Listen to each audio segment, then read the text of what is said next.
Eu tô com um negócio de gatinho na cara, gente. Que é isso? Para. Olá, pessoal, tudo bem? Muito bem-vindos, obrigada por vocês estarem aqui assistindo a live comigo. Hoje eu trouxe para vocês aqui como convidada super especial a Carla Suzarte, que é psicoterapeuta. Ela é idealizadora da Casa do Fazer, um espaço muito bacana que mistura arte, prazer, autoconhecimento. A Carla é uma pessoa que me ajuda profundamente no meu autoconhecimento. E aí, por conta disso, eu quis trazê-la aqui para vocês terem também a oportunidade de perceber essa grande ajuda que é saber conciliar as emoções, né, no nosso processo de educação alimentar. Quando a gente fala, vocês sabem que eu falo muito da nutrição comportamental, né? A nutrição comportamental, ela enxerga não só aquilo que a gente come, mas como a gente come. E é tão impressionante como mudar a forma de pensar vai agir, né, positivamente na sua mudança de padrão alimentar, né? E é por isso que eu sempre trabalho junto com os psicólogos trabalhando junto comigo. Tem que ter alguém aqui junto, né, para trabalhar essas emoções. E é por isso que eu trouxe a Carla aqui pra gente conversar, bater um papo sobre isso. Carla, me conta uma coisa, por que é tão difícil fazer uma mudança de um padrão? Como é que isso funciona na cabeça das pessoas? Bom, primeiro, muito obrigada aí pelo convite, né? É bom estar aqui com você, uma pessoa que eu adoro. Uhum. Eu acho que uma das primeiras dificuldades é porque a gente precisa realmente se conhecer, né? Quer dizer, se eu quero, para eu mudar alguma coisa, eu preciso saber o que eu estou mudando, né? Sim. E normalmente a gente não faz essa reflexão, assim, como que eu me alimento, como é que isso acontece na minha vida, quais são os padrões de impedimento, como é que foi que eu aprendi a alimentação, porque a alimentação a gente aprende, né? Isso vem desde de casa, dos padrões que já acontecem, da história daquela família, né? Você vê que uma pessoa fala assim, eu venho de família italiana, né? Tipo assim, você sabe que eu como muito. Exatamente. Eu venho de família mineira. Eu, por exemplo, cresci com arroz, feijão, torresmo, couve, né? Tudo isso. E o que hoje bom, é visto, né, gente? Não é mal visto. A gente tem que começar a aceitar que esses padrões, na verdade, são padrões que são corretos. São padrões familiares e que essa história tem que ser levada em consideração sempre. Isso, eu acho que hoje a gente está vivendo uma pressão muito grande para que você tenha um corpo, por exemplo, padrão, e você tem também as comidas que são aceitas, né? Então, isso complica muito porque, na verdade, eu fico procurando uma mudança de fora para dentro. Uhum. E a gente precisa fazer uma mudança de dentro para fora. Então, eu preciso entender assim, o que me impede? Onde é que estão os meus gatilhos? Quais são os hábitos alimentares, né? Eu como porque eu estou triste? Eu como porque eu estou alegre? Eu como porque eu estou chateado? Eu como porque eu estou frustrado? Quer dizer, como é que isso começou no meu processo para que eu hoje possa me reeducar? Então, o que para mim isso significa? Se eu fui uma criança que tive uma maneira de me alimentar e fui alimentada de uma determinada forma, talvez hoje eu tenho que tomar um pouco mais de responsabilidade com os meus sentimentos, com as minhas sensações, para que isso não seja um obstáculo, porque a gente sempre acha que o obstáculo está fora, né? Isso, sempre, assim, muita gente acaba colocando a responsabilidade, né, no alimento, né? Ou coloca a responsabilidade no parceiro, porque ninguém me ajuda, porque eu não consigo fazer. Enfim, a gente consegue perceber isso quando eu vou perguntando sobre alimentação. Em geral, as pessoas terceirizam essa responsabilidade, né? Sim. Essa autorresponsabilidade sobre os seus próprios sentimentos, sobre as suas ações, elas acabam sendo um pouco comprometidas. Por que é tão difícil a gente se responsabilizar e tomar a rédea do que a gente precisa consumir, do que a gente gosta, das nossas escolhas? Eu acho que justamente porque nós muitas vezes somos aprisionados pelos próprios padrões que não conhecemos. Então, ter uma boa alimentação também está muito ligado a ter um trabalho de autoconhecimento. Eu preciso saber quem eu sou, de onde eu vim, para que eu possa fazer mudanças, para que eu possa fazer diferente. E aí eu acabo não tomando posse do meu poder. Verdade. Nós temos um poder imenso de transformação, Mas eu só posso transformar aquilo que eu estou insatisfeita com essa situação aqui e eu quero partir para uma outra situação. E isso é um processo. Emagrecer é fácil, né? Manter-se, esse é o grande problema. O que acontece? Emagrecer é fácil e manter é difícil. Porque emagrecer, eu posso me comprometer 15 dias, 20 dias, um mês, 2 meses. Por isso que as pessoas querem fazer uma dieta tão restritiva para resolver logo e acabar. E a gente sabe que se tem restrição, pode aguardar a compulsão. Eu conheço Adoro isso, porque é exatamente isso que eu falo sempre, né, gente? Toda vez que vem uma restrição, vai vir uma compulsão logo depois. Isso é clássico mesmo. Sim, sem falar na questão da oralidade, né? Quer dizer, a gente começa mamando no peito, vai para a chupeta, depois você vai, né? Eu, por exemplo, fumei, então muitas vezes deixava de comer para fumar, né? Ou vem outros tipos de vício até você entender o seguinte, espera aí, qual é a relação que eu quero ter com a minha vida? Eu quero só emagrecer ou eu quero ter saúde? Como é que faço para ter um compromisso comigo? Não é com a festa de casamento que vai ter daqui a 6 meses que eu preciso caber naquele vestido. Exatamente. Não é? Então, quando a gente faz isso, quer dizer, isso é um padrão que eu estou fazendo para ser visto, para ser aceito, para que as pessoas me vejam. Todos nós somos humanos e sentimos e pensamos muitas vezes assim. Sim, né? Claro. E quem nunca, né, quis entrar num vestido simplesmente, eu né? também. Mas eu acho que o que é bacana é que a gente entender que, primeiro, a gente pode fazer uma mudança, a gente precisa entender quais são os gatilhos exatamente, e para isso eu preciso ter um trabalho de autoobservação. Não é autocrítica ou policiamento, como eu ouço muitas vezes as pessoas falar, não, porque agora, porque senão eu vou me castigar, ou então eu vou me dar de presente. Essa história do eu mereço, então exatamente. A gente tem muito papo aqui. Pois falar, quantas coisas do eu mereço você acaba colocando, né, para justificar, né, uma quebra de compromisso com você. E aí, quando a gente faz normalmente uma dieta muito restritiva, é que a gente acaba tendo muito essa percepção de como as pessoas começam a se premiar com comida, né? Como se aquilo ali, a comida acaba sendo prazer e culpa, né? Prazer e castigo ao mesmo tempo. Porque isso é um prêmio, né? Exatamente. Então, assim, quando você tira totalmente o prazer da sua vida, obviamente você vai querer compensá-lo de alguma forma. Quais são os prazeres, assim, porque as pessoas colocam muito esse hedonismo na comida, né? Que a comida é o grande prazer, é o meu grande alívio. E isso funciona muito, muito como escape do eu mereço. Que outras coisas eu posso merecer também, né? Como é que descobrir esses outros merecimentos? Olha, eu acho que a primeira coisa que a gente pode merecer é comer em paz. Então eu perguntei para uma pessoa que eu acompanho, eu disse, se você come em paz... Porque a gente acha que o prazer é aquela coisa de comer o que você tem vontade, como uma criança que existe dentro de mim. Bom, dentro de mim existe uma creche, né? Não só. Ela quer beber, quer dançar, quer, enfim, né? Quer viver. Comer em paz. Se eu quero comer em paz, eu preciso entender a minha falta de paz, que tem a ver com esses padrões que são aprendidos. Então, eu preciso entender se realmente é merecimento comer uma coisa que ela vai me dar um prazer tão imediato e, na sequência, uma raiva tão grande. Aquilo ali é o quê? É um convite para que eu possa olhar o que está acontecendo comigo. Exato. Né? Então, assim, eu preciso saber o que é merecer. Merecer, para mim, hoje em dia, gente, depois de uma longa caminhada... Comer em paz. Tem gente fazer uma a Naíla está colocando aqui, comer em paz. Isso é o que a gente deseja. Fazer uma boa massagem. Exatamente. Massagem com Valdir Maciel, que é um grande massoterapeuta que está aqui com a gente. É você sentir que você está no comando da sua vida e que não você está sendo comandado pelos seus sabotadores, que moram todos dentro de você. Né? Agora, eles acordam muitas vezes na relação com a outra pessoa.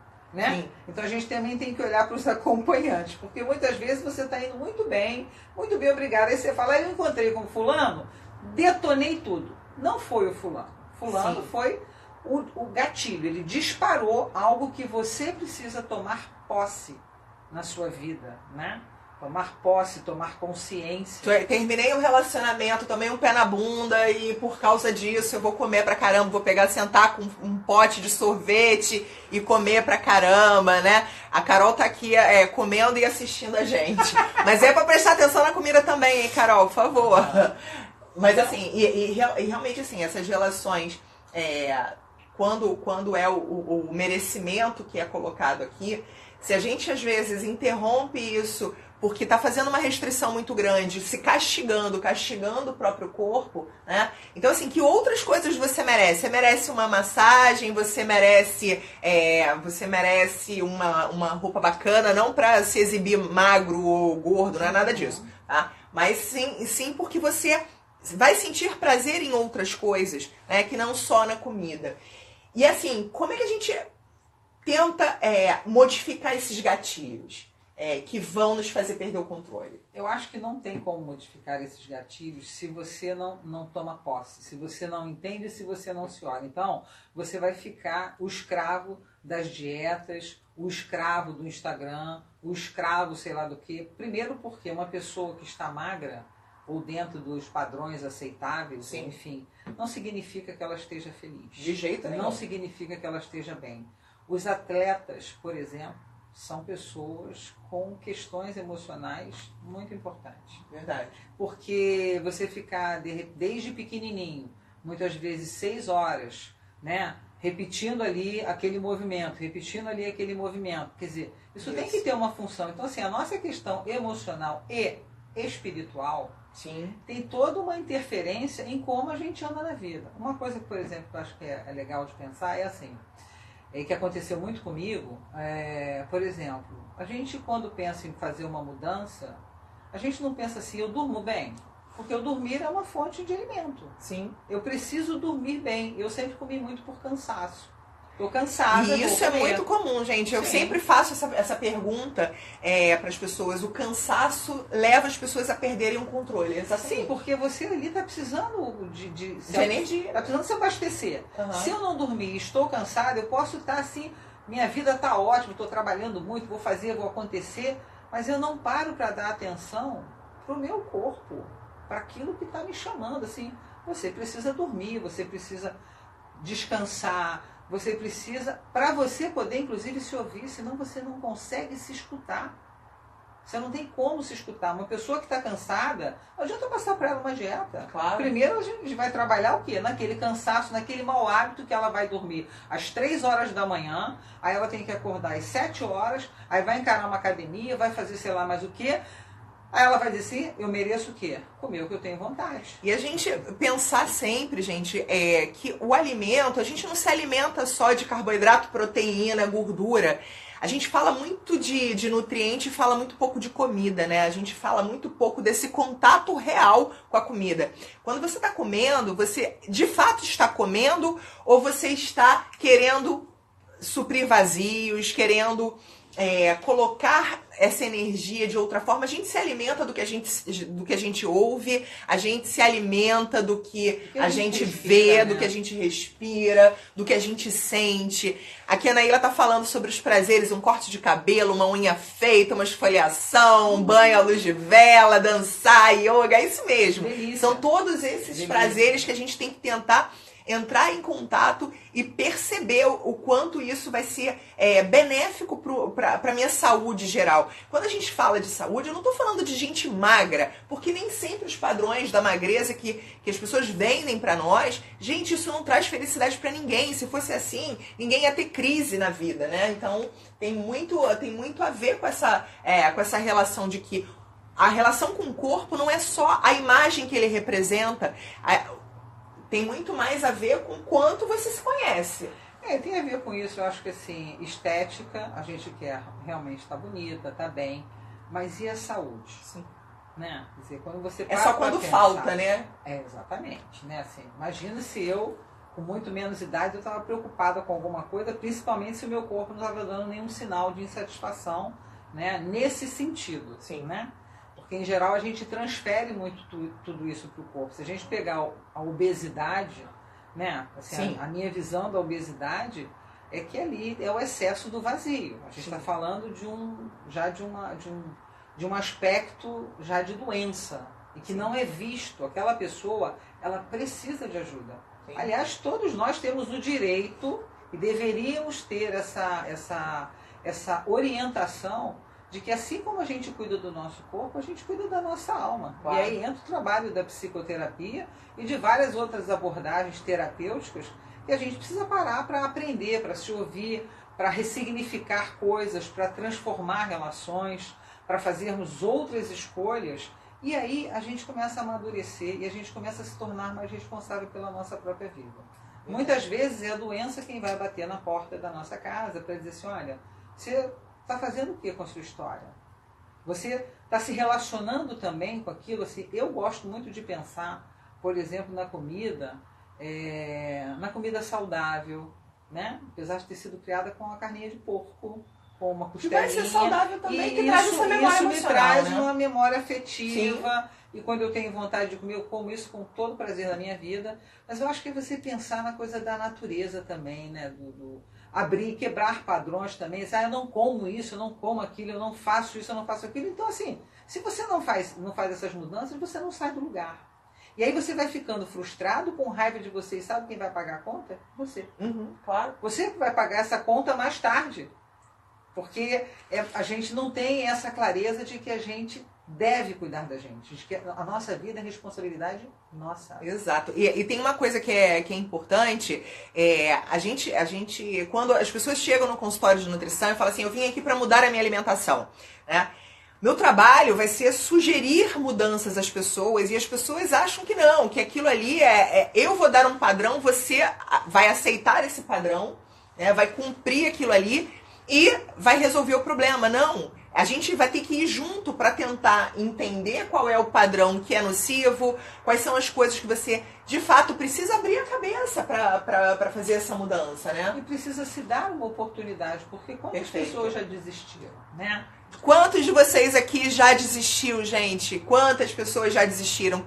Mas assim, o fato de desistir, mas saber da importância, talvez hoje conecte as pessoas aqui, né? Eu acho que tem muito isso da gente conseguir entender, se você se conhece, se você percebe qual é o seu papel no mundo e qual é o papel da alimentação ali.